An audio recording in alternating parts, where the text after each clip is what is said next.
Hindi na kinagulat ni NBI Director Melvin Matibag ang pagbawi ng salaysay ng ilang bagmen umano ni Zaldico. Mas naging questionable pa umano ang kredibilidad nila matapos bumaligtad.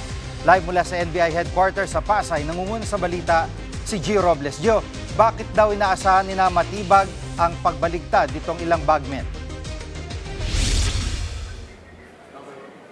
Jiggy, gaya nga ng sabi mo, hindi na raw ikinagulat ni NBI Director Melvin Matibag nang humarap sa media ang 4 na bagman para i-anunsyo na binabawi na nila ang kanilang naunang salaysay na nag-deliver sila ng male-maletang pera kina Pangulong Bongbong Marcos at sa pinsan nito na si Martin Romualdez na siya rin dating House Speaker. Kaya mensahe ngayon ni Matibag sa iba pang nagpakilalang bagman, just tell the truth, aminin ang kanilang pagkakamali at humingi ng tawad. Sa kabila nito, iginiit ni Matibag na iniimbestigahan pa rin nila kung totoo bang galing ang 4 na nag-recant sa 18 umano'y bagman na iniharap at sinamahan noon ni na Attorney Levito Baligod at dating Congressman Mike Defensor na nakakulong na ngayon dyan po sa may New Quezon City Jail sa Payatas. Pakinggan natin ang bahagi ng pahayag na ito ng NBI Chief. Nakatakip yung mukha hindi natin nakita. So sila ba talaga yan? Hindi na ako nagulat.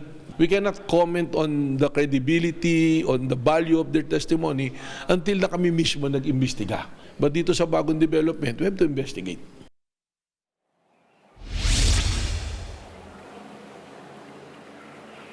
Jiggy, dagdag pa ni Matibag, tila tama yung nauna nilang findings na unreliable witnesses ang mga bagman dahil sa pag-recant nga ng mga ito, lalo pang naging questionable ang kanilang kredibilidad. Pakinggan natin muli si Matibag.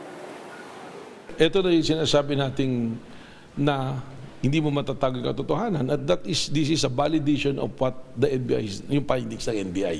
Anong sabi ng NBI dun sa findings nila, if you recall? Sabi namin, unreliable na witness tong mga to.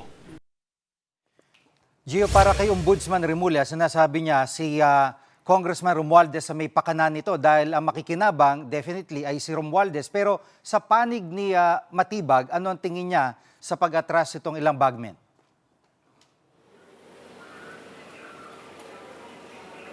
Alam mo, Jiggy, posible raw na napagod na ang ilang bagman kaya pinili na nilang mag-recant.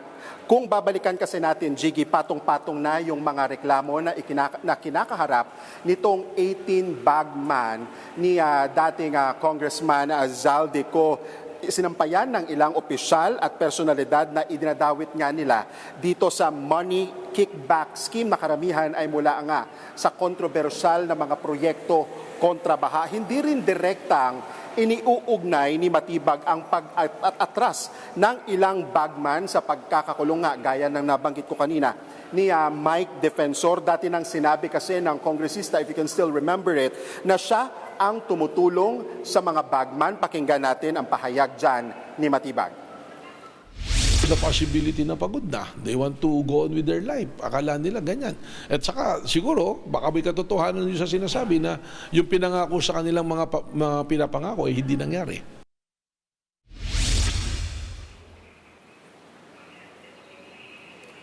Jiggy, sinabi rin ni Matibag na posibleng maharap nga sa patong-patong na reklamo si Attorney Baligod sakaling mapatunayan kung totoo ang mga bagong paratang sa kanya. Sa affidavit kasi ng mga nag-recant na bagman, sinabi nilang si Baligod ang kumukumpas sa mga sinasabi nilang akusasyon. Jiggy, balik sa'yo. Yan ang ulat ni Gio Robles live mula sa Pasay.